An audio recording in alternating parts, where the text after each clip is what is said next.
Hey there nation, welcome to the show. We help you to play miniatures wargaming on a budget. It is I, Commander CheapSkate, and we're back with another edition of The Longest War. This is our 5th battle report in this series. It is a 500 point battle that is fought with my friend Lady Domina of Kill Team Cassius of her Deathwatch army versus Commander CheapSkate of the Necromundan Penal Corps with my Astra Militarum army. So that's what we're throwing again at 500 points. Like I said before, it's kind of my gaming group is starting to get into Warhammer 40k, so because of they're kind of like buying small amounts of troops to see how they like playing the game at first before they commit any further to getting new points. So I'm sorry if the point values are kind of low, but like I said, my friends, we're all kind of strapped for cash, so we just get what we can at that time.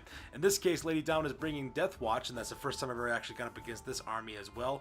Heard some pretty awesome things about this army. Looking forward to fight against these guys. So with that being said, ladies and gentlemen, we're going to play some background music real quick, show you guys the armies as well as the army lists. If you want to see exactly what we're taking for each of our armies, feel free to pause and check it out at your own leisure. Let's get it on.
Come on, you apes! You want to live forever? Alright nation, that takes directly to the scenario rules. As you can see, we're fighting on a 4x4 table. There's really no real objective for this one aside from just kind of fighting it out to the death is pretty much what's going on. My buddy Lady Domina wants to see exactly what her military forces can do. She's got that Deathwatch Overkill box set for the board game, so she's planning on using those miniatures for her army. Just want to see exactly what they can do. And at the same time, I'm excited to see exactly what Deathwatch guys can do because these characters are pretty deadly from what I've heard from rumors. So with that being said, ladies and gentlemen, let's go ahead and talk about the individual deployment areas where all of our forces are going. Alright, so let's go and talk about the battle plan real quick. As you can see, I'm going to deploy on the near side of the table. My buddy Lady Domina, she deployed her forces on the far side of the table. And I was actually surprised to see how little troops she actually has on the table at all, because it looks like she's got 2 squads. And that's about 500 points worth of kill teams, I suppose, whereas my army has much larger 500 points as well. But at the same time, though, maybe it's a system of quality over quantity, so I'm kind of apprehensive to take her on at the same time. As you can see, pretty much the idea is this time I'm not going to try to stick around very much. Stay in my deployment area very long. Every single battle report I've played up to this point, I've been kind of losing as late because I've been remaining in my deployment area. So this time I'm planning on going on the offensive, advancing this time, engaging with the enemy, get them in crossfires, try to get them fully enveloped, and try to defeat them that way. And that's pretty much the battle plan I'm going for. Clearly, I have the numbers advantage since I have a much larger force than she does. But then again, you know, like I said before, it could be a situation where her forces are much more damaging and much more powerful than mine. So that's pretty much the plan is going to be. I'm going to charge at the center with my infantry platoons right there in the center with my platoon commander as well as Commander CheapSkate. On the left hand side, I'm going to flank with my conscripts with my Lord Commissar on that unit, and as well on the right hand side I'm going to flank with my Precinct 13 for my Adeptus Astartes, so that way they can kind of get them in a pincer attack. And that's pretty much the battle plan I have going for this one. Alright, so with the battle plan over, let's go and talk about deployment real quick. On the left-hand side here, my deployment on my left-hand flank, you can see I got my 20-man conscript squad. Those are the people eaters, and right behind them I have Red Harvest, who is my Lord Commissar. Like I said, the plan is to have these guys go up the left-hand flank and kind of put pressure on my opponent. These guys are disposable. They're not really all that powerful. They have a 5-up to hit for their ballistic skills, and the reason why I'm throwing a Lord Commissar with them is so that way they don't break, because their leadership is really, really bad. So that makes it the left-hand deployment for my military forces. In the center of the table is where most of my military forces are located at. As you can see, I got 3 infantry squads, 10 man apiece. On the left-hand side, I got my jury, followed by the sleeping dogs. On the right-hand side, behind them, I have Red Cap Killer, who's my platoon commander. He's on the left-hand side, while my company commander, Commander CheapSkate, is down on the right-hand side. And then right behind them, of course, I have my Plago Slam King, which is another 10-man infantry squad. Both these squads are packing last guns as well as heavy weapons and assault weapons. So pretty much the idea is to keep these guys together, have them run up the center as well, putting out a base of fire to kind of suppress my opponent, and then have my Tempestus Scions as well as my conscripts kind of flank and then catch them in a crossfire. This is also kind of nice too, because between the 2 commanders that I have, I can give out 3 orders, and I can give out my orders for these 3 squads and make them very, very effective. So that'll be kind of to see exactly how this works out. And on the far right-hand side of my army, I have my Precinct 13. This is my 10-man Tempestus Scions squad that I have located here. I'm pretty excited to see exactly what these guys can do. I brought them last time with me against my opponent, Brother Grimm, with his orcs, but unfortunately for me, though, I didn't really plan on using them very well. I didn't use them very effectively at all, so I'm kind of see exactly how they stack up against Deathwatch. And that pretty much makes up my deployment for this one. Now it's time for us to talk about deployment on the other side of the table. So this is the Deathwatch. As you can see, Lady Dama deployed her Kill Team Alpha, which is as well as her general right here in the middle of the table. In the back, she's got the Chaplain Cassius, I believe his name is. He's the Deathwatch Chaplain that came with the box set. In front of him is Kill Team Alpha. Lady Dama has her Terminator there with an arm with a heavy flamer melta-gun. She's also got a shotgunner there as well as one guy with a Stalker bolt gun. I think another guy's a combo melta is what the other guy has. And then, of course, right in the front there, of course, is her dreaded frag cannon. That thing looks terrifying. I'm not looking forward to dealing with that thing. And finally, on the left-hand side, right-hand side of her deployment area, on the right-hand side, on the top of that little elevated walkway, she's got her Bravo team. She's got her 2 Vanguard veterans. Those guys are armed with, the guy on the left, I think, is armed with a chainsaw and a hand flamer. The guy on the right is armed with lightning claws. Behind them, they have their biker, and then behind them, they have their 2 regular kill team veterans. I think one's armed with a plasma pistol, and the other guy, I think, is armed with a combat melta and a combat shield, if I remember correctly on that part. Yeah, that's what they're armed with. And that makes up the deployment for her right-hand side. So with deployment over, we go directly to the top of turn number 1 for the Deathwatch. This is kind of like an overhead shot, so that way you can see the layout of her military forces right before the movement phase. Which takes directly to the overhead shot that illustrates the movement phase for her turn. As you can see, she starts moving up her forces pretty quickly. She moves up her assault squad over there on the right-hand side, moving them along the top of that overpass. She has her Vanguard veterans at the front, followed by her biker. She's got her 2 Deathwatch veterans coming in right behind her as well. That kind of puts her within range for her weapons to start shooting at my troops, which are down below for Vanguard veterans, as well as her biker. Unfortunately for her other 2 Deathwatch veterans, they won't be able to shoot this turn because they had advanced order to catch up for the rest of the squad, so that's what happened there on the top of that walkway. Also in the back there, as you can see, she also moves up her forces as well, just moves them up their normal movement allowance because she plans on doing some long-range firing with her troops. And that pretty much makes up her movement phase for this one. During the shooting phase, both of her veterans as well as her biker, who's right, her 2 Vanguard veterans, the guys armed with the jump packs, and the guy on the bike, they open it with bolt pistols as well as bolt guns. They use their special round. I forgot what round it's called. I believe it's called a Kraken round is what it's called. That's the one that extends the range by 3 inches, and they engage my sleeping dogs. And I found out really quickly why there's only a couple of these guys per squad. They managed to kill 7 of my guys between the 3 of them. It was absolutely terrifying to watch, and it was absolutely devastating. I was up filling my armor saves, high damage, high strength attacks. It was absolutely ridiculous. It was like as if my company commanders watch an entire squad of guys just evaporate right in front of them.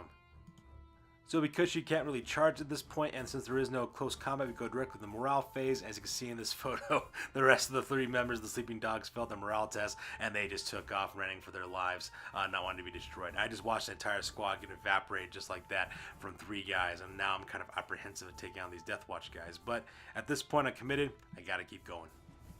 So with the morale phase over, we go directly to the top of turn number 1 for the Astra Militarum. As you can see, my forces are kind of spread out along the entire length of my table edge. I lost 1 squad. Now it's trying to kind of get some payback. So with that being said, we go directly to the movement phase. And just like I said before, I decided to move forward because I'm not going to hang back anymore. I'm going to start engaging my opponents because keeping back my deployment area has not really helped me out in these last 2 battle reports that I've done. So as you can see, in the centered portion of my board, I haven't really moved my forces per se. What I did is I moved up my Pelagos Land Kings up their normal 6 inches. So that way they can lay down a base of fire alongside the firing line with my jury. I decided to keep my platoon commander as well as my company commander with those 2 squads to kind of lay down a base of fire. The idea is I'm going to open up on that assault squad that's on the top of the walkway with them. And hopefully, because half my team didn't move, they don't have to worry about taking any minuses to hit. At the same time, the right hand side, I move up my Tempestus Scions up to almost 6 inches. That gets them just within 18 inches of hitting that assault team on the top of the walkway as well. So that's going to help out a lot. And also on the left hand side there, I move up my conscripts up their normal 6 inches as well. So that way they can engage the targets of the Alpha team as well as her general coming from the MCI Chemical Works there in the upper left hand corner. And that's pretty much how I go about making my move phase. During the shooting phase, I decided to start issuing out orders with my company commander as well as my platoon commander. I issue out the order, bring it down, and that basically what that rule does is that every single time you shoot, when you shoot for your roll wounds, every single time you roll a 1 to wound, you get to re-roll those 1s, which is also going to be very, very helpful for me because I'm taking on Space Marines, which are like toughness 4, and I got strength 3 weapons, so it's going to be very hard to try to wound these guys to begin with. Plus, they got really high armor saves, so I'm going to need as many wound rolls as I possibly can in order to do that. So I issue out this order to my jury, as well as my Pelagos Land Kings, as well as my Tempestus Scions on the right hand flank. And here's a close-up of my Tempestus Scions getting that order as well. You know, it does cost 5 extra points to get a Vox box for these guys, so that way they can hear orders, but definitely worth it, especially if your forces are going to be kind of spread out across the battlefield. It extends that command range up to 18 inches, which is very, very helpful in my opinion. So this photo is taken after the shooting phase. As you can see, that entire assault unit just got vaporized like no problem whatsoever. And the reason why I was able to do so was for a 2 reasons. First of all, the way that the assault guys were the Vanguard veterans, as well as the biker within 12 inches of my Pelagos Land Kings, as well as my jury. So because of that, they fell within rapid fire range. It means I get the twice as many shots off of my last guns. But what really ended up happening is because I had so many shots going into them, 14 shots per squad, so that's a total of 28 shots. The laws of just large numbers allowed me to get enough hits as well as successful to wounds with those rerolls to start evaporating a couple of guys. I think between my Pelagos Land Kings and my jury, I believe they were able to wipe out the 2 Vanguard veterans, and I believe I might have put a floating wound onto the biker as well. And then no, that's what ended up happening. I killed his 2 Vanguard veterans as well as her biker, and managed to destroy those guys with the combined fire from my company commander as well as my platoon commander. My Tempestus Scions, however, with their volley gun, with the last volley gun, as well heavy the hot shot volley gun, there we go, as well as their hot shot rifles. While the strength might not be very high, what it did do though is bring down their AP, their armor save with AP, so these guys had to roll 5s and 6s in order to save. And unfortunately for Lady Dama, she just had enough numbers of troops, so because of that, I just vaporized that squad without a problem. So that was pretty awesome to see that. And at the same time, I also managed to snipe off one of her Deathwatch soldiers, the Marine arm with a shotgun. I managed to pick him off with all 20 shots from my conscripts. I managed to hit him like 5 times, and between the 5 of them, I managed to get 1 kill off on that guy. He's only got 1 wound, so he dies. Unfortunately for me, though, because Lady Dama is playing Deathwatch, she doesn't have to really worry about taking morale tests for this group because they have a Terminator in there, so they don't automatically pass all morale tests. So that was kind of brutal as well. So yeah, I take what I can get at this point, though. So with turn 1 over with, we go directly to the top of turn 2 and we roll for initiative on this one. As you can see, I managed to snag the initiative on this part, so because of that, I will get to go first in the second turn, which is really good because in the previous turn I managed to wipe out one of her kill teams, leaving only 5 members of her army left over, which is really, really good. So far, my assaulting and converging all my fires at one point is definitely helping me out. I plan on using that for the next turn as well. So with that being said, we go directly to the movement phase. And just like last time, as you can see from this overhead shot, I'm smelling blood in the water, so I'm sending my forces forward as quickly as I possibly can. I don't really advance anybody forward into close combat because the last time I engaged someone in close combat was when I fought against Gene Stealers, and that ended very bad for me. But I'm thinking that the combined fire from all my forces might be able to wield them down enough, and if that happens, I can charge in and finish them off that way. So as you can see in this photo, I just move everybody up 6 inches like normal. I move up my Tempestus Scions as well as my People Eaters on the left-hand side and right-hand side, so that way we have kind of like this horseshoe shaped kind of formation around that kill team alpha, so that way we start engaging them. At the same time, I also move my 6 inches for my Pelago Slam Kings as well as my jury, with my platoon commander as well as company commander right behind them. The idea is that the range for my people leaders is within rapid fire range, so they'll be able to do twice as many shots. That'll be 40 shots coming out of those guys. But even though it's 40 shots, they only hit on a 5-0 with their ballistic skill, and that puts all the alpha team also within normal kill range for the rest of my weapons for the rest of my squads as well. So that's definitely going to help out in this one. So with mood over, we go directly to the shooting phase. As you can see in this photo, I start issuing out commands. I bring out the same command again, bring it down, so that way I can reroll ones to wound. I put exactly the same order onto my jury, my Pelago Slam Kings, as well as my Tempestus Scions. I really don't need to worry about wasting the order onto my people leaders, and the reason why is because I have such a high volume of fire with those guys anyways, that kind of mitigates the rerollings of one. So with that being said, ladies and gentlemen, we go to the actual shooting phase proper. And as you can see in this photo, I vaporized Kill Team Alpha as well. It was just the number of shots I was getting off, and I was rolling off an ungodly number of hits. I was just rolling out of the box on this scenario, on this battle report. I was rolling a lot of 5s as well as a lot of 6s and a lot of 4s. So because I rolled a lot of 4s in order to hit, I was getting a lot of my shots hitting. And then when I used to roll for my dice rolls to wound, I was rolling a lot of 1s, so I got to re-roll those. I was rolling 5s and 6s the entire time, so it ended up being very, very good for me and helping me out a lot. The weapon that really helped me out a lot, though, however, was the hotshot laser rifles, if I have to be honest, because it put their armor saves up to like 5 or 6. So because that really kind of helped out a lot. That Terminator, though, was the guy who weathered most of the storm. I managed to wipe out most of his units using my regular infantry platoons, and then my people eaters were the ones who managed to finish off the Terminator at that point, just because all 40 shots were hitting him, and no matter what Lady Domino was doing, she couldn't really stop it. And that pretty much leaves her commander in the back there, Chaplain Cassius, all by himself. And it's at this point the battle report, they come to the end of the game. My buddy Lady Domina, she looks around and realizes she only has her general left over. She kind of concedes the game. Ends up being a victory for the Astra Militarum on this part. At the same time, I do feel kind of bad for Lady Domina because I kind of finished up for forces pretty quickly. But at the same time, though, I'm also Imperial Guard, so I can take whatever victories I can get at this point because I've been on a pretty bad losing streak for a while now. So that being said, ladies and gentlemen, we're going to go to the after action report because this battle report is now officially over. Sure, I could have stayed in the past. Could have even been king. But in my own way, I am king. Hail to the king, baby. Alright, nation, now it's time for the after action report. This is the part of the battle report we talk about what went well, what went poorly, and what we can learn for the next time that we do battle. This is the after action report for the longest war battle report number 5. It was a 500-point battle that was fought between myself as well as my friend Lady Domina, and ended up being a victory for Commander CheapSkate, for yours truly. So let's go talk about losses real quick. When it came to my losses, I lost one of my infantry squads, that was the Sleeping Dogs, so that part was kind of sad. For Lady Domina, however, she lost both her Alpha team as well as her Bravo team. So both those teal teams were destroyed, and that pretty much caused her to surrender at that point. Let's talk about some of the things that led to my victory. First of all, concentration of firepower really played an important role in this battle report because I had so many troops opening fire on the same target. I was concentrating my fire, and that got me a better odds of destroying her units one at a time by doing that at the same time. Combining fire and using the orders to give me the rerolls and the ones was really, really important. And the reason why is because I was fighting against a high toughness enemy with low toughness weapons, and I need to start doing that more often in order to help me out at that point. However, to be honest though, with the Deathwatch, when they do engage you though, when they do manage to get within range of you and start putting down the hurt, they put down some massive hurt on some guys. I mean, between just 3 members of that kill team, the assault kill team, they managed to kill like over half of one of my squads just for 3 guys alone. I can't imagine what would happen if all 10 of her kill teams opened fire on my units at the same time. I see exactly what happened, so that was pretty rough. So I gotta just watch out for that part when I go up against the kill team once again. At the same time though, it was also kind of nice for me to use my tactics. I decided to stick with my tactics to overwhelm and to envelop my enemy and catch him in crossfires. So that really, really helped me out as well.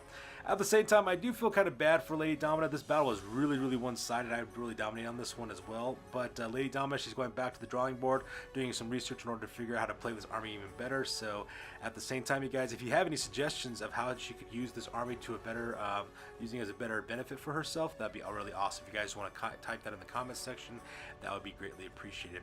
As always, this was an awesome game. It was a fun opponent to fight against, and I'm kind of afraid of the rematch because Lady Domina, she learns quickly, and when she learns quickly, she kind of brings it to you in those cases. So Kind of weird to see exactly what that'll come out with.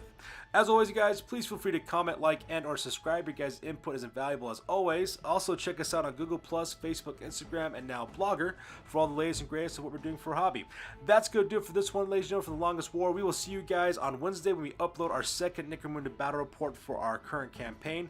You guys stay classy. We will catch you guys on the flip side. Peace out, you guys.